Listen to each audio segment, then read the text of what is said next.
Welcome to SportsBeat KC, the Kansas City Star Sports podcast presented by Underdog. I'm Blair Kirchhoff here with Chiefs beat writer Pete Sweeney. And for the first time in 7 months, Pete, it's game week. Yeah, the opening game's a few days away here.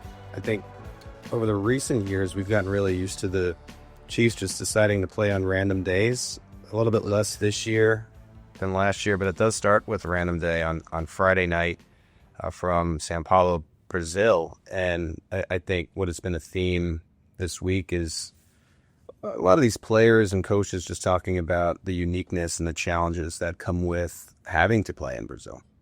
And it's an 11-hour flight for the Chiefs. I mean, for Sam McDowell and Vahe Gregorian, who will be there for the Star, it's longer than that because they're connecting and the Chiefs are chartering down. It's an 11-hour flight for them. That is quite the haul. Yeah, and from what we've heard, I think a couple of us have heard this and we've kind of talked about it, within the newsroom and at the facility.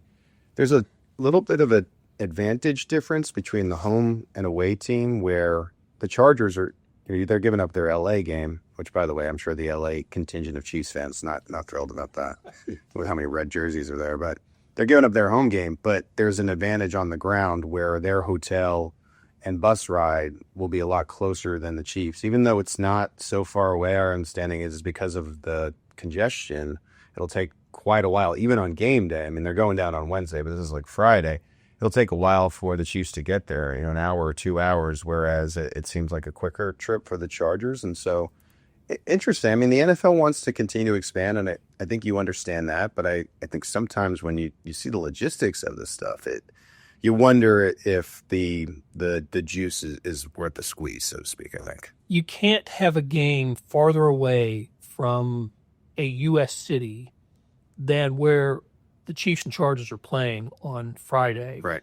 Like, unless you're in Asia or Australia or New Zealand. I mean, it is as when the Chiefs went to Germany, when they went to London, Mexico City, those were all long flights. Mm-hmm. But this is unique, and you're right. We've talked to the players and to Andy Reid about it, and they're all excited. They're saying the right things.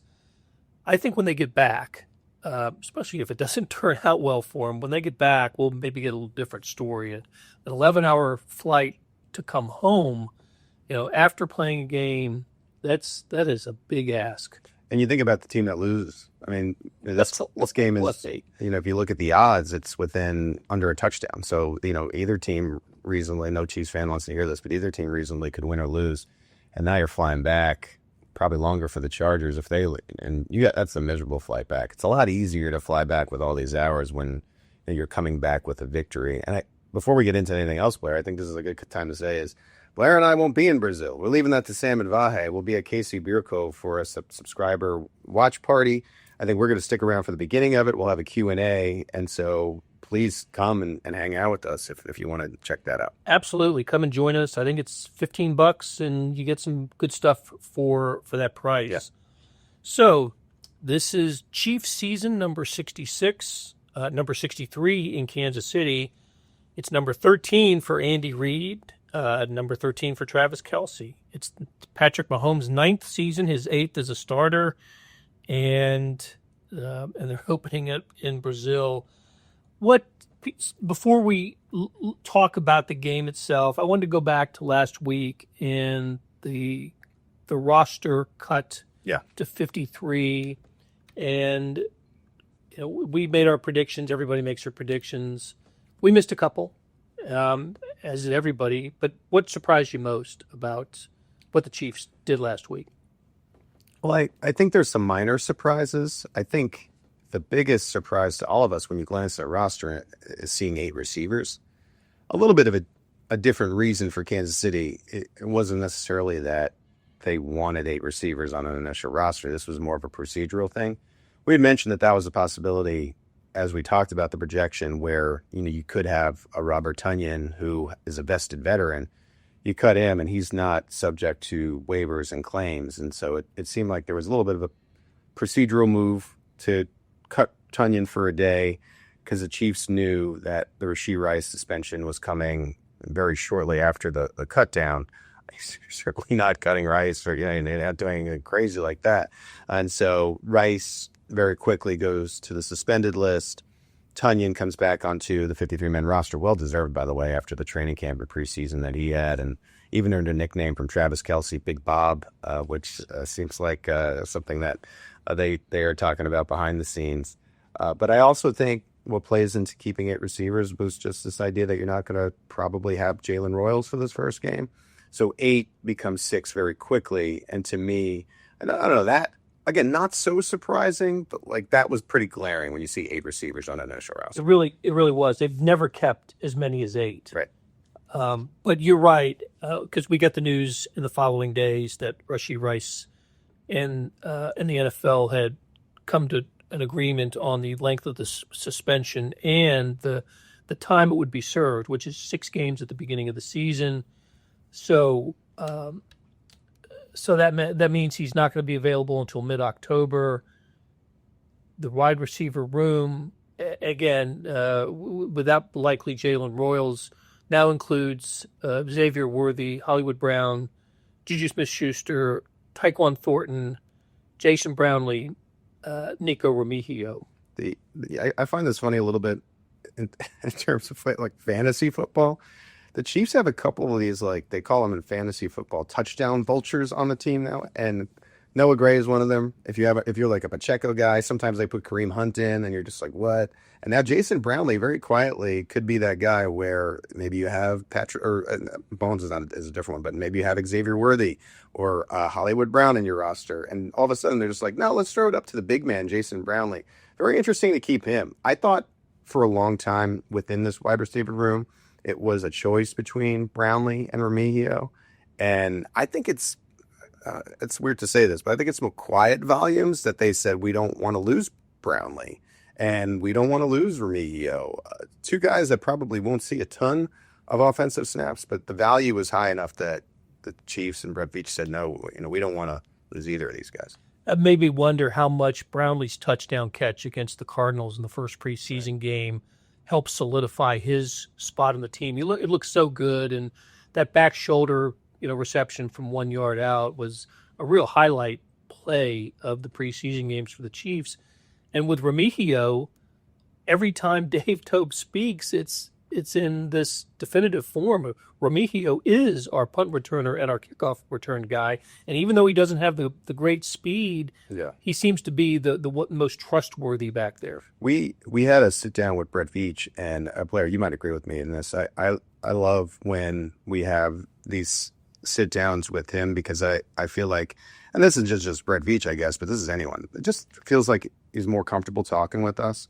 And one thing that he mentioned to us in this setting is that in context of Remigio, I think he said something to the extent of Dave Tobe gets one of these every year. Where yes, that's exactly what he said.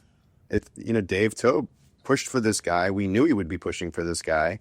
And I think when you watch the preseason and when you watch training camp, I think Kansas City was very hopeful that Brashard Smith would step up and be so sure, so 100% locked in that they could go in that direction. And I think he's coming along, but it just wasn't to the point where I think you could cut Remigio.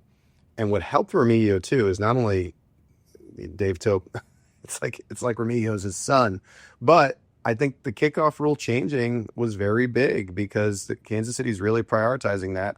We saw it in the preseason. Now the touchback goes to the 35. And so there's just going to be so many more return opportunities. And if you're going to have an increase in return opportunities, you're going to want to have your best returner. Right. Back to Brashard Smith for a second. We're always trying to sleuth around and pick up on hints when coaches speak at the podium. And I won't forget Andy Reid saying, I can't remember if it was at the end of St. Joseph or at the beginning of the training camp in Kansas City, that Brashard Smith had turned a corner. Right. And once you heard that, I at that point knew, well, his roster position is they're going to keep him. And and now you have to start, if you're looking for cuts at wide receiver or running back, look elsewhere because he's going to make the team. I always thought running back coming into training camp, I always was sure, maybe I was wrong for this because I know Smith was a 7th rounder. I just felt he was gadgety and fun enough that I locked him in, and I knew Pacheco would make it. And again, this is ahead of training camp. I had questions about Kareem Hunt and Elijah Mitchell and Carson Steele. I thought the front and the end were pretty locked in. And then we quickly saw Hunt had some extra juice that maybe he didn't have last year early on in training camp. You're like, okay, he's in. We had our questions about Elijah Mitchell and Carson Steele. Sounds to us like, again, going back to the beach availability that we got to talk with them, it sounds like the Chiefs will have Pacheco, Hunt, and Smith up to me. And Mitchell becomes your honorary Ronald Jones, break the glass if you need him. And now deeper in the running back room, and this is an interesting point, Carson Steele gets through waivers, which we expected. I don't think any of us necessarily thought that Steele would be picked up. So he becomes your 5th running back on the practice squad. And then an old friend, Clyde Edwards-Helaire, finds his way back to Kansas City, a former first-rounder, waiting in the wings if you end up in a dire scenario and get to your 6th running back. I was surprised by that. You spent a couple of the final 2 games of last season with the Saints, or 2 of the last 3. I can't remember exactly what, but he was in 2 games for the Saints after the Chiefs bid him farewell in early December last season. Former first-round pick. He's now back on the back in Kansas City. It seems like the Saints, the Chiefs have this 2-way street going with players, and actually the Chiefs seem to have that with other teams as well. Texans, the Jets, yes, they stash them for a while, and Clyde Edwards-Helaire back in Kansas City. He did something about the way that I don't know, when you come up, playing for the Chiefs coaches and in the system here, there's a familiarity, there's a trust, and this is my long-winded way of getting around to Derek Nottie. Yeah. And why he is back with the Chiefs. And another one of those interesting roster moves, releasing Mike Pennell. That dynamic, and again, maybe it isn't the casual Chiefs fan who only watches on Sunday and tunes in, but this is a topic that is in deep-rooted Chiefs X, the artist formerly known as Twitter right now,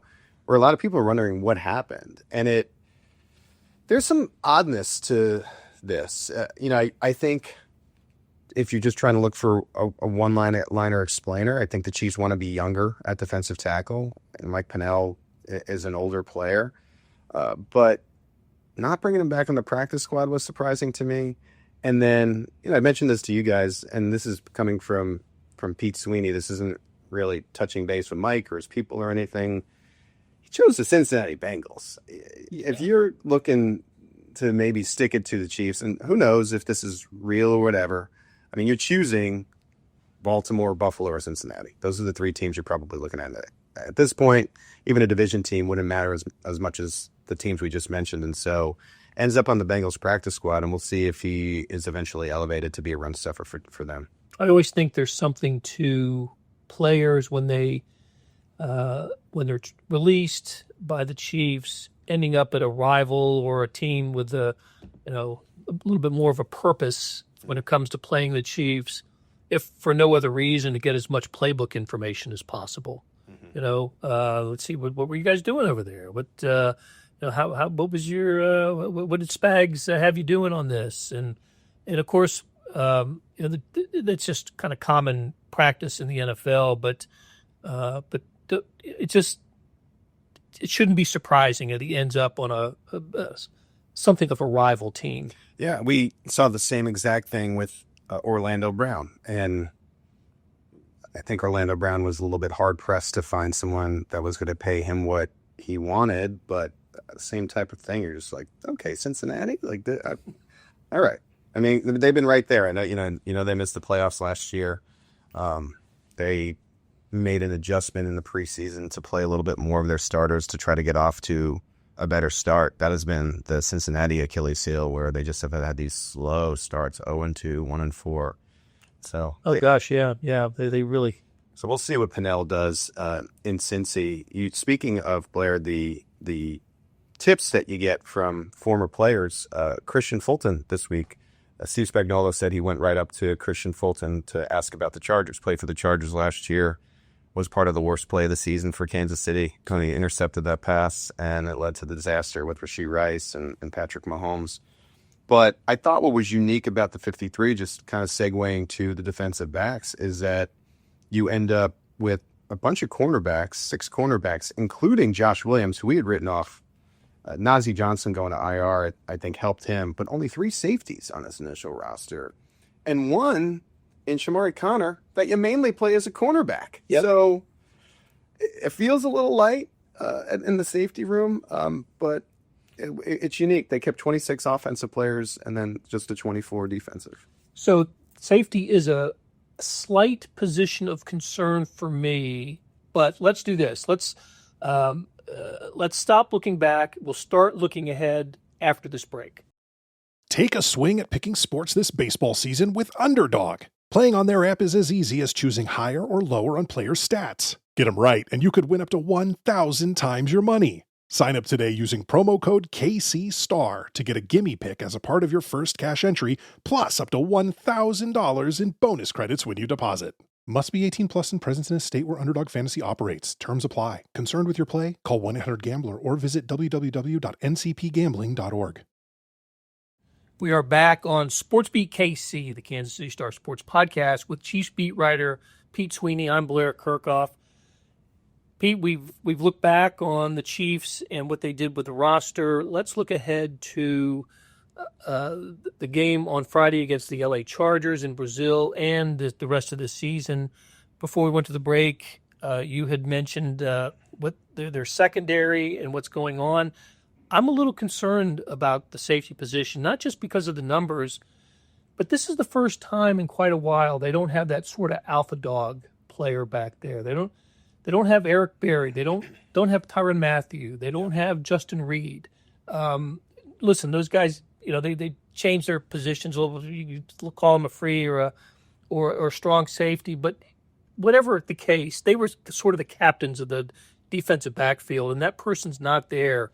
That's my concern about them. Well, you have Chris Jones in the front of the defense, who we know can be loud and encouraging, but it always felt like he had a counterpart in the back end where, Tyrann Mathieu, you want to go back to Eric Berry that kind of passed it along to Tyrann Mathieu. And then you brought in Justin Reed, a little bit more, I would say, mild-mannered on game day than maybe a Mathieu or a Berry, but still could get loud and get in these guys and motivate them and encourage them if need be. You trusted him. I mean, you just trusted him to make a play. When you think about the personality, I'm just talking from even like an off the field. When you look at and just to run through them in that safety room, we're talking about Brian Cook and Jaden Hicks and Shamari Connor. In the cornerback room, Fulton, McDuffie, Jalen Watson. Beyond them, Noel Williams, Chris Roland Wallace, Joshua. It's just like a mild-mannered defensive back room. I think the best candidate to maybe be a loud voice is Brian Cook. We've seen a little bit of that, but this is really a back end that is waiting for a vocal leader. I think Trent McDuffie wants to be a leader, but he's going to be more of some guy that does it by example. I just wonder, in the back end huddle, who's the guy that's being, y'all boys ready? Hell yeah. Or Tyrann Mathieu, it's our day, championship swag, like that type of thing. I know it's a little thing, but I just feel like that stuff matters when you're getting motivated for a game. It's a thing. It's a thing. I also noticed we've gotten into the Chiefs locker room for the first time this week. And that locker closest to the open area where the defensive backs are, that was Tyrann Mathieu's space, and then Justin Reed's space. And I notice it's Trent McDuffie's space now. Yeah. There's a significance to that, to whose locker that is. Well, again, the locker room dynamic is a little bit inside football, but corner lockers are highly sought after. Yeah, that's real. That's good real estate. Patrick Mahomes has a double corner locker. Travis Kelce has a double corner locker. You notice Juju Smith-Schuster, when you walk in the wide receiver room, he has the corner locker. That because you're not next to somebody on the other side.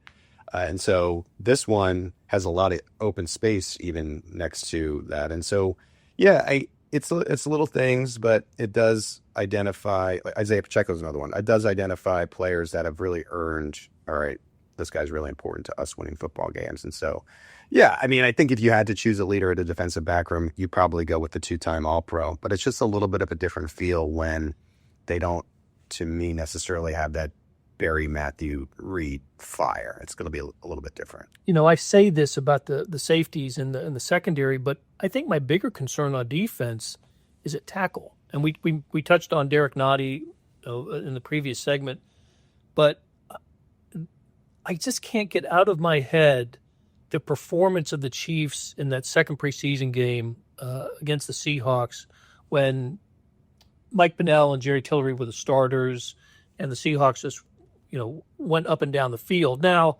Chris Jones didn't play in that game. I don't know if Omar Norman, I think he was hurt, Norman Lott. But it really surprised me what happened in that game. And now, with Nottie maybe starting on Friday, I don't know how strong that position is. My position concerns are right with you. I'd go safety, defensive tackle, and running back, and more running back just for like a depth. Safety and defensive tackle, you wonder about the right now.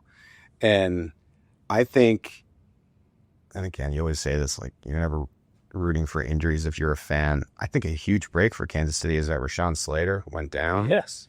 Because you were looking at a tackle situation where you had Slater and then a name familiar to Kansas City, Joe Alt. And that's a pretty good tackle tandem. And they got a pretty good interior of that. They ended up moving Alt to the left side. Now they'll have Trey Pipkins at right tackle, which obviously is weaker than what would have been the Slater-Alt combination. Man, you got this running back that is ready for his first game, fresh legs out of college in Omarion Hampton. I know a lot of people were going crazy about Ashton Jeanty, but very quietly, this could be, an offensive rookie of the year candidate. And this is going to be a test early. I mean, I know it's not a household name, and when it isn't yet, hey, in week 4 last year, Ladd McConkey wasn't necessarily a household name. Everyone knows who that is. And so this is a big test. And you're right, there were a lot of starters missing in Seattle. It felt like, and I think Steve Spagnuolo admitted this, I didn't have my guys ready. We were sort of lollygagging and got shocked. But regardless of 1, 2, 3 starters missing, there were players on the field that are going to play on Friday night. There was 114 rushing yards from the running backs and 10 carries. Yeah. And that's alarming, and I think you're going to want to – and look, they came back out against Chicago and looked better. Chicago was playing its starters too. But again, I'm with you. I just think this is what LA wants to do. I mean, this is Jim Harbaugh football, right? They want to really reestablish the run, and they're going to be tested early. And unless they answer, you got to be ready for. And we talked about it earlier. You're in different conditions in Brazil. I mean, you got to be ready for the first snap. And, you mentioned Omarion Hampton, the rookie. Najee Harris may be playing in this game. The Pirate. That's right. 1,000-yard rusher each of his 4 seasons with the Steelers and came over to the Chargers this year. This is what Jim Harbaugh wants to do, right? He wants a strong running game. He wants to play great defense. He wants to play NFL football the way it was played, in the 1950s. And he's building a team that can accomplish that. But he also has some weapons in the passing game as well. And it's funny with Justin Herbert. I think he won 2 of his first 3 games against the Chiefs. Mm-hmm. One of them he went against Chiefs backups in one of those Week 18 games where the Chiefs had already clinched their playoff position. The Chase Daniel honorary backup game. Yeah. Right. I think they give a trophy for that. Yeah, of course. But since then, he's lost, I don't know how many, 4 or 5 in a row. Well, the talent is there. I mean, his thing has been the playoffs. Yeah. Can't really get that playoff victory. Just a quick point on Harris, just to explain my joke. On 4th of July, unfortunately, I don't know why we're laughing about this. Najee Harris, he had a firework accident where he's had problems with one of his eyes, and he was out for a long time. I wonder about the vision of him. I mean, I know they're trying to make it work. I wonder how much vision he has. I feel like eyes of all positions, and quarterback certainly, but next, it's probably running back or defensive back. They're always talking about eye level and so on. And so, I mean, I am curious to see what Najee Harris, if he does play in this game, looks like.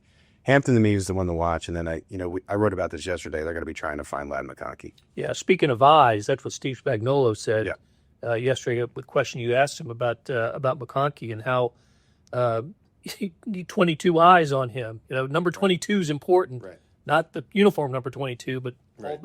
all 11 players knowing where Ladd McConkey is. All right, let's talk a little bit about some of the established guys and what we expect from them this season. I think you'll agree that Patrick Mahomes has had a really nice preseason. Training camp was very good.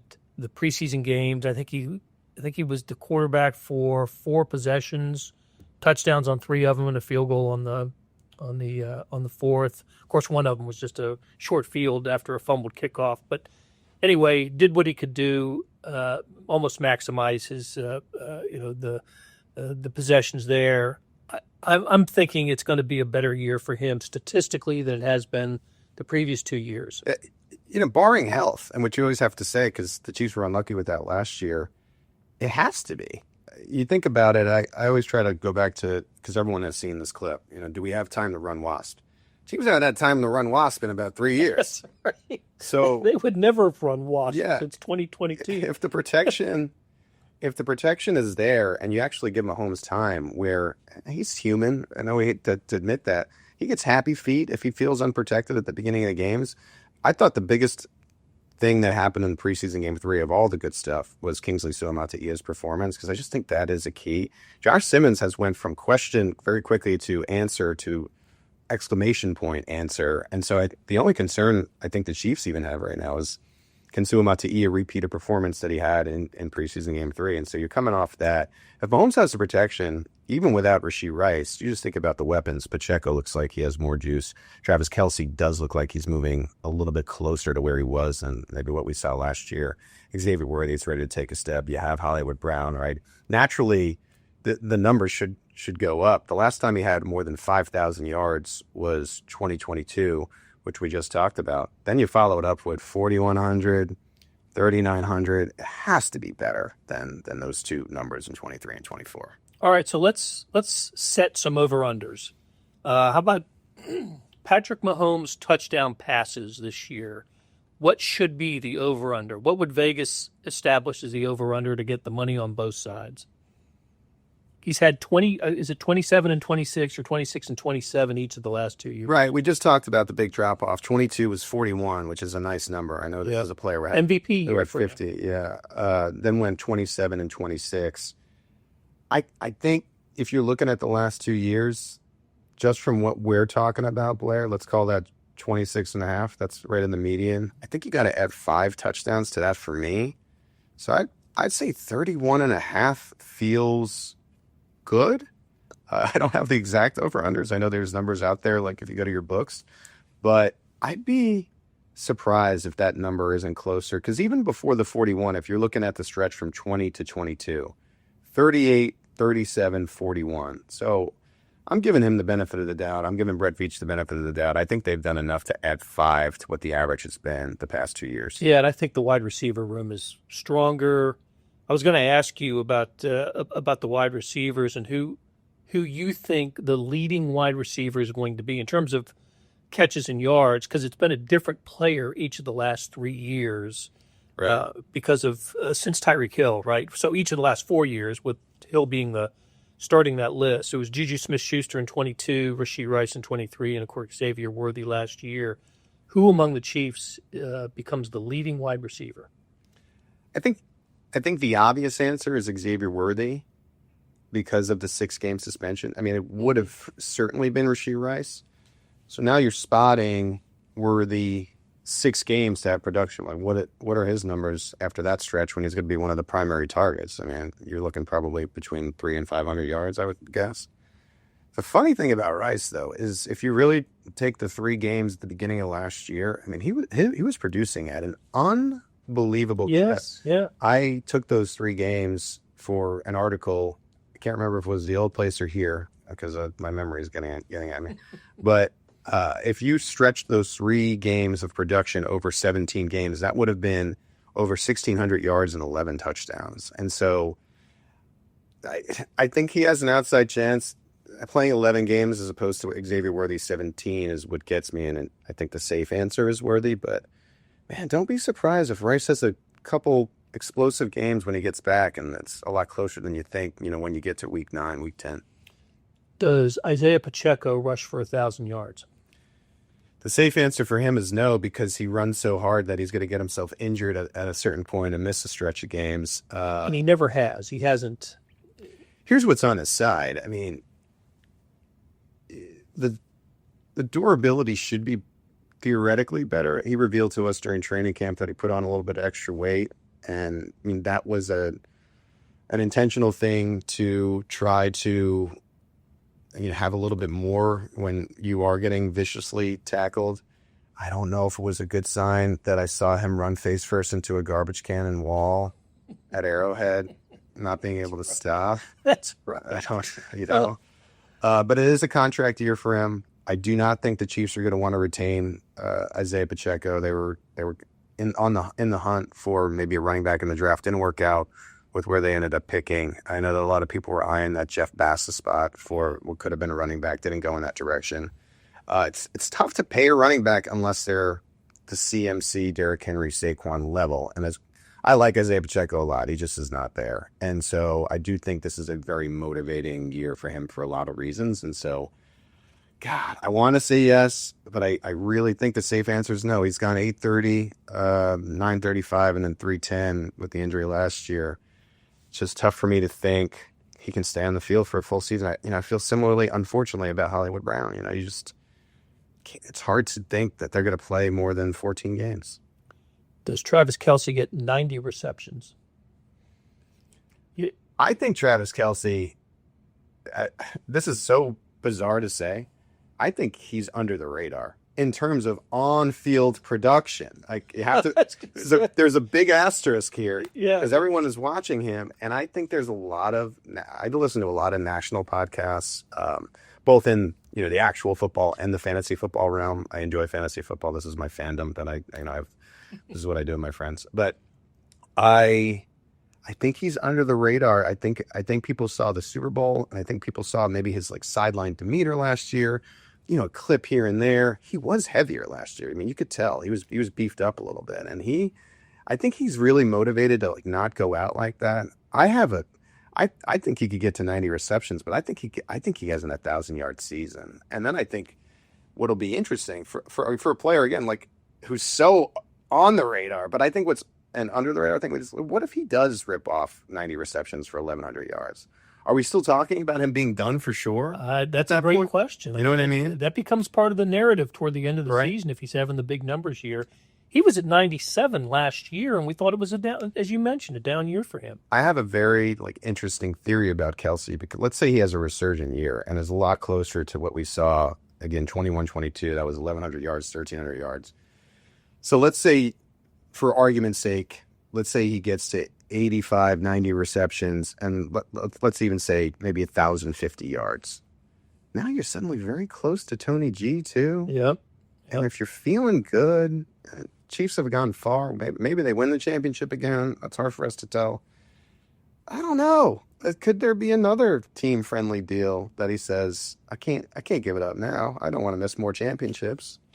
I don't know. I think it is probably his last year, but I think there's a world where he looks really good this year and is wondering, could I even go again? All right, last one in this realm. Chris Jones, 10 sacks. Hasn't had that in a couple years. I think what helps him is I think George stands to get more attention, and I think a healthy Charles stands to get more attention. And if pass rush-wise, Omar and Ashton Gelati, Omar Norman Lott and Ashton Gelati are as good as advertised, they may have to start getting attention. So maybe he gets less triple teams and more double teams, and maybe the double teams allow him to get there. I think he really wants to. That's been one of the more surprising things. He's been so into the offseason, especially during those contract seasons. You could tell he didn't want to be there. He didn't want to be at training camp. I mean, I think he was at every OTA look that we had. We only had 3 of the 10 OTA looks, but I'm pretty sure he was out there for almost all of the 10 OTA practices and certainly mandatory minicamp. He's in great shape. and seems motivated. I think just given everything we said, I think it's a possibility. Hasn't done it since 23 with 10.5. But I think he was motivated by his number of 5 last year. As much as he likes to say and smile and joke around about sacks, I think that annoyed him. Yes. And so I think he's a lot closer than he was last year, at least. All right. What are you feeling for a final record, regular season? Yeah, they have an extra game, and they were winning 11 games a year with Alex Smith. So, right, it's a tough schedule, and I think you're missing Rashee Rice. I think the safe answer, I know the Vegas number is 11.5. I think the safe answer, I think that's one short. I think it's 12.5 for me. I'd probably even, if the Vegas number was 12.5, I might be tempted to go higher than that. But I think 12-5 feels right, but I wouldn't be stunned if it's one higher or one less than that. I think the bill comes due for all the close victories last year, and they drop a few, 11-6, but that still wins the division, gets them at least one home game in the playoffs, and we go from there. All right, Pete, great conversation. Really enjoyed it. And as a reminder, please join us at KC Beer Co. on Friday. I think 6 p.m. is when we start gabbing about the Chiefs. That's right. Come get a beer, something to eat, and talk Chiefs with us on Friday. So big thanks to our producers, Monty Davis, Randy Mason, and Suzanne Hogan. Thanks to our editors, Jeff Rosen and Scott Chasen. This has been SportsBeat KC, the Kansas City Star Sports Podcast, and we'll do it again soon.